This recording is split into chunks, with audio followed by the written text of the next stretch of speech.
The truth about interpersonal energy is that vibes are kind of contagious. And if you are a naturally sensitive, empathic person, when you are around other people, large groups of people, family people having strong emotions, it's natural that you're going to end up getting a little bit of that glommed onto you. So what can you do if this is the situation for you? How do you not take on other people's energy? That's what we're walking through in this video.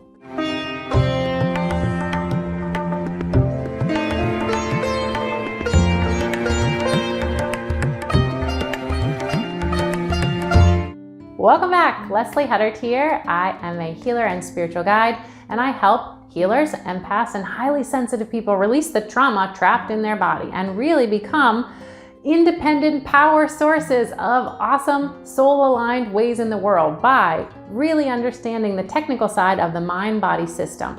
So in this video, we're going to talk about a common topic from a more dialed-in angle, and that is how to not take on other people's energy. Now, there's a couple different dimensions to this, but what we're talking about here is just this natural phenomena. I remember learning in science class that at a microscopic level, if you take a bar of gold and a bar of silver and you hit them together, even though they might still look the same, if you look at a microscopic level, that there will still be flakes of gold in the silver and flakes of silver in the gold. Now, if you're a scientist and you've done this experiment, let me know in the comments.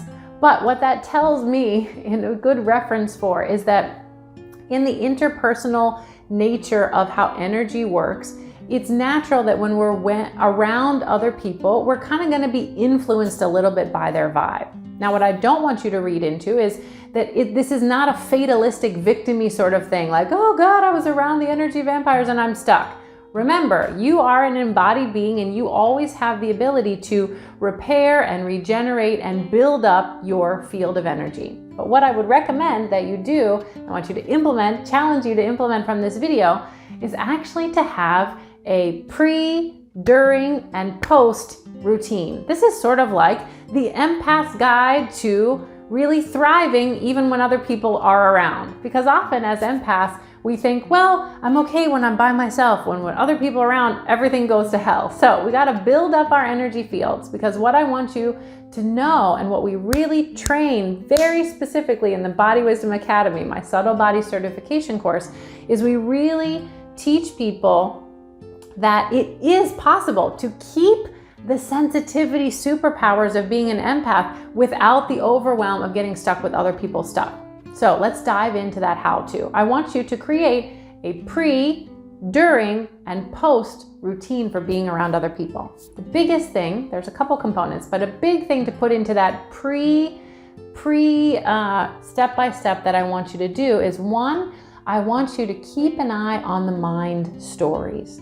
Are you already telling yourself that it's going to be terrible? Are you already getting triggered by something that hasn't even happened? Are you getting triggered by something by the past?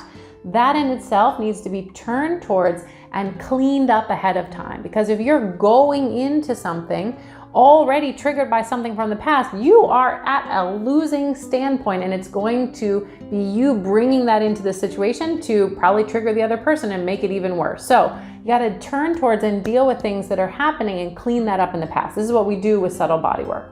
The other thing you can do in a mindset shift that I do, it's a little hack that's kind of easy, is I will often say to myself out loud, I'm open to this being better than I thought possible.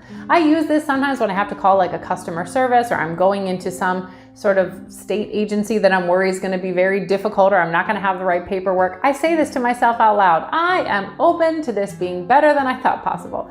Just that mindset shift in itself is helpful. So before going into something, I want you to make that mind shift that you're open to it being better than you thought possible, and also start to notice and turn towards, ideally with subtle body tools, things that you know are already activating your system, so you're going in a clearer way.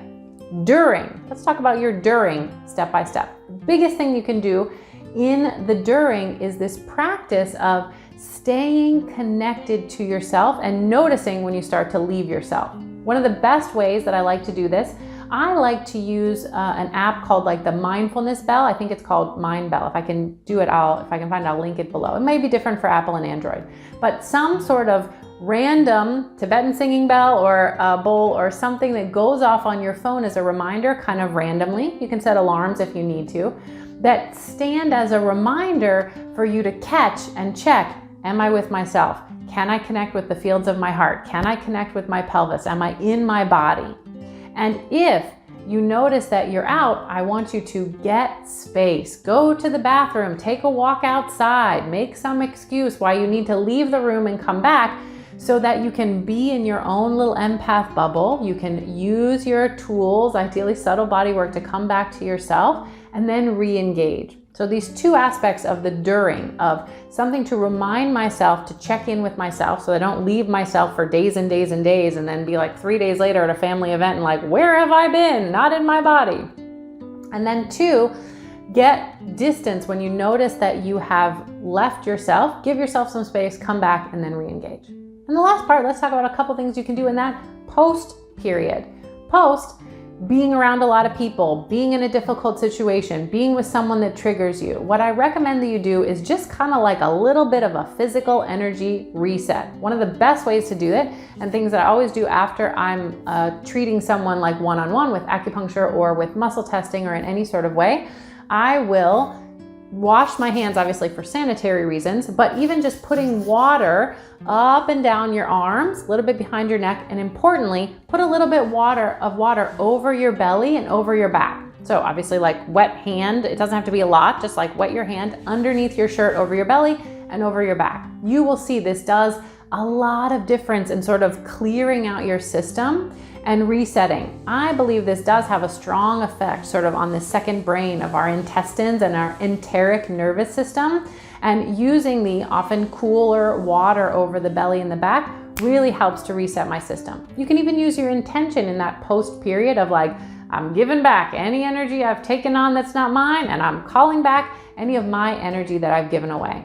You can always do extra practices in this post period like saging or putting your hands on the ground to feel more grounded, any other sort of grounding exercises that you have. That can all be helpful in sort of just an physiological, energetic reset after you've been around a lot of people. So remember, it is possible to be a healthy, empathic person, to keep the benefits of your sensitive superpowers where you're able to track with other people. You have a sense of what's going on with other people without the overwhelm of taking on stuff that's not yours, of being bogged down or overwhelmed when you're in a field with someone who's a little bit emotionally chaotic. You can have them both. That's what we train you how to do. I hope this video is helpful. Who do you know that is also dealing with this? A sensitive, empathic friend that sometimes gets a little bit bogged down by their family or by their work situation that could be served by this. I'm on a little bit of a mission to help as many people as possible, and I can't do it alone. So please send it along. Maybe even do that little like and subscribe kind of thing, because it gets our videos out to more people. You are an awesome soul with a body. May you use these tools to free yourself in internal and external ways. I'm Leslie Huddart. Thanks for being here. See you next time.